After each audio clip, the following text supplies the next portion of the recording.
개인 투자자에게도 공평하게 제공되는 IR 정보, 노다지 IR 노트. 고정 댓글을 타고 오세요. 오랜만에 오셨습니다. 네. 예, 아유, 오랜만에 오셨습니다. 지난번 영상 나간 다음에 혹시 뭔가 주변에서 좀 반응이 있었나요? 재미없게 말한다. 아니 근데 딱히 부인은 못 하겠네요. 네, 맞아요. 그리고 이 최근에 주주환원 관련된 책을 쓰셨는데 네. 주주환원 시대 숨어있는 명품 우량주로 승부하라. 근데 이게 딱 불현듯 드는 생각이 평소 같았으면 네. 주주환원? 그게 뭐야? 주주환원 그 우리나라에서 돼? 에휴, 저 말 같지도 않은 순진한 사람들 나왔는데 아마 이 얘기 할 거예요. 네. 근데 지금 2024년 대한민국에서는 좀 다른 바람이 불고 있기 때문에 어떻게 때를 잘 고르신 거 아닙니까? 운이 좋은 것 같습니다. 그 전부터 준비하신 거예요? 네, 뭐 책에 대한 것들은 좀 오래전부터 준비를 했었고, 예, 예. 사실 이제 작년에 출판사랑 계약하고 나서 책 나온 시점을 주주총회 2달 전에는 꼭 나와야겠다. 뭐 이런 정도의 조건은 있었죠. 아, 근데 이 윤석열 정부와 미리 이제 내통하신 건 아니고. 절대 아닙니다. 그리고 지금 이제 정부에서도 기업 밸류업, 그렇죠? 우리나라 너무나 이제 극심한 코리아 디스카운트 현상을 좀 해소해 보자라고 하면서 주주 환원도 높여야 된다 이런 정책들 많이 펼치고 있는데 거기에 지금 이제 괜찮은 책이 나와서 어떻게 네. 보면 이제 타이밍적으로는 하늘이 돋고 있습니다. 아, 네. 항상 시장은 뭐든지 앞서가잖아요. 그래서 야 디스카운트 해소가 돼? 기업 밸류업 프로그램이라는 게 나와? 그럼 야 저 PBR주 사야지 이러면서 막 최근에 한 2주? 3주 동안 저 PBR주가 난리였지 않습니까? 네네. 그냥 저 PBR주 사면 됩니까? 일단은 뭐 저 PBR주 중에서 예. 두 가지로 나뉩니다. 주주환원을 충분히 그리고 지속적으로 해줄 수 있는 회사와 사실 주주환원이 좀 어려운 회사로 나뉠 거예요. 네. 그 중에서 주주환원을 충분히 지속적으로 해줄 수 있는 회사는 당연히 이 흐름에 정당성을 부여받게 되는 상황이고요. 네. 그렇지 못한 회사들 같은 경우에 사실 이제 주주들한테 줄 게 없기 때문에 결국에는 이제 저평가돼 있긴 하지만 그 저평가를 탈출할 수 있는 어떤 그 계기가 무엇인가를 봤었을 때, 그동안의 어떤 코리아 디스카운트를 이끌었었던 거는 결국에는 불투명한 지배구조와 그로 인해서 발생하는 낮은 주주 환원이 사실은 가장 큰 원인이거든요. 뭐 네. 자본시장연구원에서도 뭐 몇 가지 사례를 발표해서 시장에서 자료를 줬지만 그런 어떤 디스카운트 요인들이 사실 사라지기 위해서는 근본적인 거는 지배주주와 일반 주주의 이해관계가 일치해야 되는 거고 그게 일치하기 위해서는 주주환원이라는 매개체가 필요한 거고 네. 주주환원이라는 게 단순히 그냥 배당만 좀 늘리고 뭐 자사주 매입 소각 정도로 생각하실 수도 있지만 그게 대표적인 주주환원책이지만 그 안을 좀 이렇게 들여다보면은 굉장히 엄청난 변화가 사실은 동반되는 그런 흐름인 거거든요. 일단은 배당도 그렇고 자사주 매입 소각도 그렇고 돈이 있어야 하는 거고요. 돈뿐만 아니라 의지도, 그죠? 네. 대주주와 경영진의 의지가 있어야 하는 거고. 근데 일단은 저 PBR 자체가 핵심은 아니라는. 그렇습니다. 네. 그리고 저 PBR의 이제 B는 사실은 이제 북밸류 장부 가치잖아요. 그렇죠. 기업들의 자산 가치를 얘기하는데 어찌 보면 이제 북가치 대비해서 기업이 싸다고 해서 물론 싸다고 평가를 해줄 수는 있지만 네. 핵심은 아까도 말씀드렸다 주주 환원이거든요. 네. 그 배당을 늘리고 자사주 매입 소각을 통해서 주주들의 주당 가치를 높여주는 행위를 해야 되는데 그런 부분에서 사실은 그 북이 만약에 고정자산 중심으로 비유동자산 중심으로 있다고 하면 이제 이를테면 뭐 건물이나 토지, 기계장치 중심으로 있다고 하면 사실은 주주들과 나눌 게 없는 거거든요. 그렇죠. 뭐 공장 뜯어서 예. 차만 나눠줄 것도 아니고. 그냥 기계장치를 뭐 주주들과 같이 공유할 수도 없는 노릇이고요. 결국에는 중요한 거는 오히려 순유동자산이 중요한 거죠, 사실은. 그리고 저희가 뭐 부동산 자산 가치주를 찾자는 게 아니지 않습니까? 네.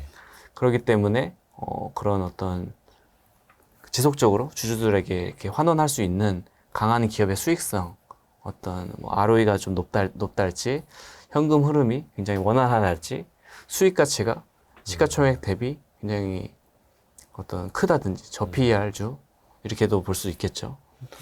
그러니까 기억을 더듬어 보면은 한 10년도 더 됐을 텐데 한창 그 자산 가치주 투자 열풍이 불었던 때가 잠깐 있었습니다. 잠깐 있었죠. 예. 글로벌 금융위기 이후에 막 다른 종목들 다 급등하고 못 오른 종목들 찾다가 네. 아니 자산주들이 못 갔네 이러면서. 네네. 근데 저도 제가 뭐 머리가 나빠서 기억을 못하는 걸 수도 있겠습니다만 그 자산을 팔거나 그 자산을 어떻게 개발을 하거나 해서 막 주주들에게 많이 환원을 했다. 네. 못 들어봤거든요. 그렇죠. 예. 그러니까 순자산 많이 있으면 뭐 하냐고. 네. 그리고 또 한 가지 체크를 해봐야 될 거는 저희가 이제 PBR 1배 미만의 기업들은 이제 그런 자산 가치, 부가치보다 저평가돼 있다라고 표현을 하잖아요. 네. 근데 그 북을 사실 질적으로 뜯어봐야 된다는 거예요. 아까 말씀드렸던 어떤 기계장치, 건물, 토지 이렇게 구분하는 것도 있지만 그것 이외에 예를 들어서 무형자산의 가치가 굉장히 큰 기업들은 특히 뭐 PPA 상각이나 이런 것들을 앞으로 10년 동안 계속 해야 될 기업들은 그 자산을 제외해주면 사실은 다른 결과가 나오는 어떻게 보면 저 PBR주가 처음 오른 날 어떤 마트 회사가 사실은 주가가 굉장히 많이 올랐는데 네. 그 회사의 PBR이 0.2배가 안 된다더라. 뭐 0.19, 0.18이다. 뭐 이런 얘기가 나오면서 완전 저 PBR주는 맞잖아요. 네. 그러면서 이제 주가가 올랐는데 사실 그 기업이 가지고 있는 무형자산, PPA 상각과 같은 것을 제거해 놓고 본다면 네. 질적으로 따져보면 PBR은 거의 0.8, 0.9배거든요. 전혀 그 부가치 대비해서도 크게 저평가가 되어 있지 않는 기업을 우리가 명목적인 PBR로 놨다는 거죠. PPA 삼각화라면은 뭐라고 표현을 하면 돼요? 그러니까 기업들이 사실은 영업권을 이제 기업들을 M&A 하거나 그러면서 이제 장부 가치 이상의 가격을 줬었을 때는 그게 이제 영업권을 상각하게 돼 있거든요. 막 예를 들어서 뭐 오픈 마켓을 비싸게 산다든지. 네네, 돈을 못 버는 회사를 이렇게 샀거나 그랬을 경우에는 대부분 PPA 상각을 하게 됩니다. 근데 그 규모가 중요한데 그 규모가 너무 컸을 가지고 있는 자본 대비 너무 컸을 경우에는 그걸 상각해야 되는 거기 때문에 질적으로 사실은 좋은 북은 아니라는 거죠. 근데 반면에 예를 들어서 어떤 기업이 PBR이 0.5배인데 네. 그 북에서 차지하고 있던 어떤 부동산의 어떤 가치가 장부가로는 한 500억 잡혀 있는데 네. 실제로 어떤 방직 회사의 얘기거든요. 예. 그 기업 같은 경우에는 장부가액이 어떤 굉장히 그 건물 하나만 하더라도 빌딩도 여러 개 가지고 있지만 뭐 장부가로는 400억밖에 안 되는데 사실은 실제 가격은 3천억, 4천억, 5천억 이상을 호가하는 그런 가치를 가진 기업들 같은 경우에 자산 재평가하거나 그 자산을 매각했을 경우에는 그 부가치가 드러나게 되거든요. 그 드러난 부가치 기준으로는 0.5배가 아니라 0.2배일 수도 있는 거죠. 그러니까 북에 대한 어떤 질적인 분석이 필요한 거고 그 북이 순유동자산 중심으로 이루어진 기업들이 사실은 훨씬 더 주주 환원을 하기에 용이하다. 근데 사실 그 순자산의 질적인 걸 봐야 된다. 그리고 그걸 개발을 하거나 자산 재평가했을 때 얼마나 숫자가 높아지는지도 봐야 된다. 이게 사실은 스텝 1, 2가 되는 건데 네. 제일 중요한 스텝 3잖아요. 그래서 그걸 개발했을 때 혹은 자산 재평가를 했을 때 그걸 환원할 거냐를 봐야 되는데 맞습니다. 결국은 기업의 실천 의지가 중요한 막 거죠. 예를 들어서 그 회장님이 맨날 이거 뭐 트위터 하는 거 좋아하고 자기 음식 사진 찍어서 올리는 거 좋아하고 다른 주주들은 막 그냥 개무시하고 있고 막 이런 분이 네. 과연 그걸 재평가해서 주주들에게 돌려줄 거냐. 음. 거의 배당도 안 하던 회사가 그럼 거의 이제 투자자들끼리 막 김치국 마시는 거잖아요. 막. 그렇습니다. 네. 그만큼 사실은 주주 환원에 대한 기업들이 어떤 주주 환원을 강화하는지 네. 그 주주 환원을 정책화하는지 좀 관심 있게 봐야 되고 그리고 그걸 할 만한 인물들인지 네, 대주주나 혹은 경영진이 계기가 있어서 어떤 기업들의 세대 교체나 지배구조 변화에 의해서 그런 어떤 변화의 물결이 있게 되면 지금까지는 저 기업은 절대로 배당을 많이 안 해줘 뭐 이렇게 절망하고 있던 기업들도 바뀌는 순간이 온다는 거죠. 그러게요. 그거를 찾아야 되는데 그 시그널이 나왔을 땐 이미 주가 측면에서는 다 반영되고 늦었을 것 같고 네. 근데 최근에도 이제 어떤 기업 급등한 거의 시가총액만큼 현금을 갖고 있다 어떤 회사 보면은 네. 그 대주주 회장님이 이게 학교 갔다 오시고도 반성 안 하시고 그 떡볶이 좋아하시는 회장님 있는 그 회사 있지 않습니까? 네. 근데 현금은 많으니까 주가는 급등을 하는데 네. 그 저 회장님이 진짜로 반성을 하고 네. 주주 환원을 할까? 횡령배임 있어서 그 얼마 전에 사면 받고 나와서 또 횡령배임 수사를 또 받고 있던데 과연 그 회장님이 개과천선을 할까? 이 근본적인 물음이 드는 거. 근데 또 막 주가는 올라가고 있어. 그래서 어떻게 보면 지배주주가 바뀌지 않으면 세대 교체가 될 때가 되지 않았다고 하면 단기적으로 안 바뀔 가능성도 높죠. 네. 그래서 그런 것들이 기업들마다 사정이 다 다르기 때문에 예. 사실은 그런 변화를 사실 기본적으로 체크를 해야 된다. 그러니까 사회적인 변화도 중요하고 제도적인 변화도 중요하지만 기업 내부적인 변화도 있어야 된다. 거기서 이제 가장 좋은 사례는 이제 1세대 경영자에서 예. 2세대 다음 경영자로 넘어가는 순간들이 가장 큰 변화를 촉발할 수밖에 없거든요. 그러니까 상속 증여를 예. 해야 하는 거고 네. 그걸 좀 구체적으로 말씀해 주실 수 있을까요? 예를 들어서 지금까지 그 다음 세대 경영자로 경영권을 승계할 때는 뭐 이렇게 뭐 일부러 물적 분할하고 인적 분할해서 자사주 마법 부활시켜가지고 지배권 높이고 막 알짜 회사 떼서 별도 상장식 막 이런 경우가 많았잖아요. 네.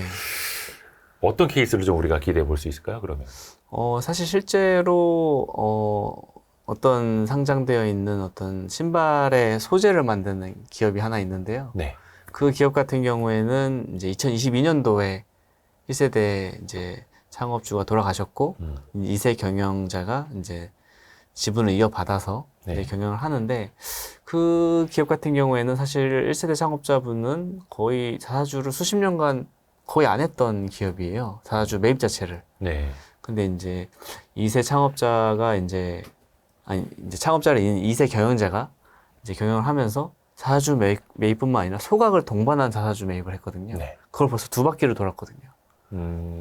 그런 것들이 사실 니즈가 다를 수밖에 없다라는 건데. 예. 자사주 소각을 동반한 매입을 그러니까 선대 회장이 계실 때는 안 하다가 네. 나중에 했다는 거잖아요. 내 입장이 바뀐다는 왜 거죠. 했을까요? 사실은 이제 가장 중요한 거는 저희 어떤 한국의 상속세나 어떤 증여세가 세다 보니까 예.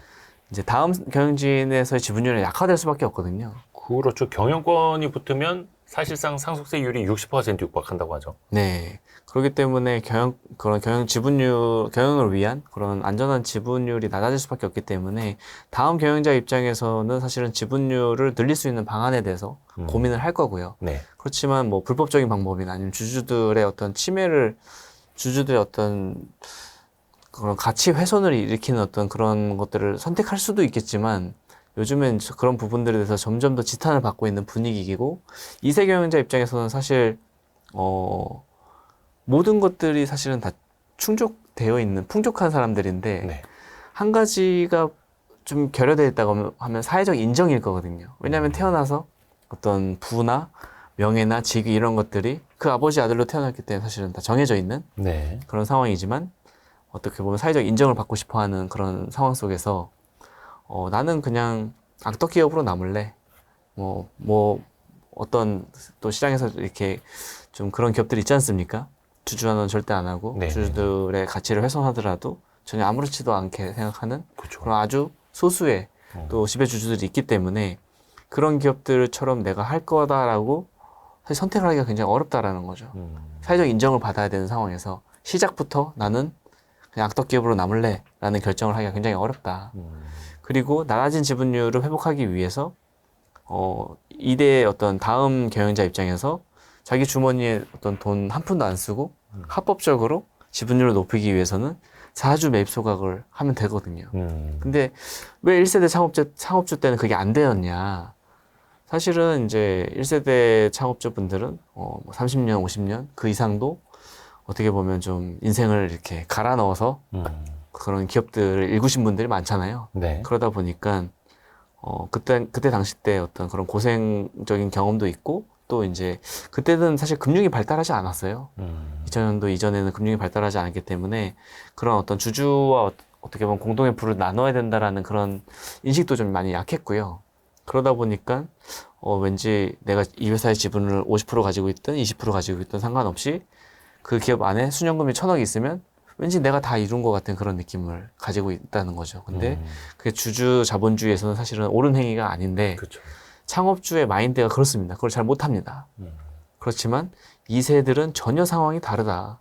예. 그러니까 2세들 같은 경우에는 사실 자주 매입 소각을 통해서 지분율을 높이는 데 있어서 그 회사가 가지고 있는 이익잉여금 이런 순연금들은 본인이 이룬 게 아니기 때문에 지분율을 높이는 데 있어서 사실은 그런 거리낄 게 없다는 거죠. 자사주를 매입해서 소각을 하게 되면은 이제 모든 주주들의 지분율이 같이 높아지는 효과가 생기는 거죠. 자사주가 사라져 버리는 거니까. 거기서 딱 지배주주와 일반 주주의 이해관계 일치 현상이 나타나는 거죠. 그게 1세 창업자일 때는 불가능하지만 2세, 3세로 가면은 그 니즈가 발동이 된다. 네, 완전히 다른 상황이 나옵니다. 그래서 약간 이게 모르겠습니다. 이게 상속세율 가지고 좀 이야기가 나오기 시작을 하면 또 이걸 불편하게 느끼시는 분들이 또 많이 계시더라고요. 진짜 그것 때문에 그러냐? 그럼 예를 들어서 상속세율을 50%, 60%가 아니라 20%, 30%로 낮춰주면은 과연 저 사람들이 주주 환원을 하겠느냐, 많이 하겠느냐? 네. 그 근본적인 물음에 대해서는 또 어떻게 생각하세요? 사실은 정말 세금이 너무 가혹한 어떤 징벌적 수준이었기 때문에 주가가 일단은 올라가는 게 반갑지 않았을 거고요. 네. 지배주주 입장에서는 올라가봐야 세금만 더 낼 건데 주가가 올라가는 게 뭐가 좋겠습니까? 근데 이제 세금에 대한 어떤 부담이 사실 감소하게 되면 그만큼 주가가 올라가는 것에 대해서 불편함을 덜 느끼게 되는 거죠. 그런 상황에서 사실 그럼에도 불구하고 주주랑 안 나눌 수 있잖아라고 말씀을 그쵸. 하실 수 있잖아요. 그렇죠. 그렇지만 이제 아까 말씀드렸던 이것은 어떤 한 개인 기업 하나의 문제가 아니라 사회적인 변화, 제도적인 변화, 기업의 내부적 변화가 맞물리면서 돌아가는 거기 때문에 거기에 대해서 사실은 어느 정도 대답을 할 수밖에 없고 주주 환원율 같은 경우에도 이제 저는 개인적으로 3년 안에 주주 환원율 즉 배당과 자주 매입 소각의 비율이 한 기업이 버는 총 돈의 한 3분의 1 정도 30% 수준까지는 간다라고 보고 있기 때문에 그런 사회적 흐름에 역행하는 기업들은 사실은 굉장히 큰 이미지 손상이 있을 거고요. 물론 아주 극소수의 악덕 기업들로 남겠다라고 결정을 하는 기업들도 있겠지만 대부분의 기업들은 사실 그렇지 않을 것이다 라고 저는 생각을 하고 있습니다. 3년 내 주주 환원율 30% 수준까지는 간다요? 네. 30% 지금 우리나라 한 28%, 20%대 거의 중후반 아닙니까? 지금 한 평균적으로 보면은 사실 작년에 저희 이익이 많이 깎여서 그런 건데 그 전 기준으로 하면 저희가 20% 중반이 안 되거든요. 그것도 안 돼요. 네.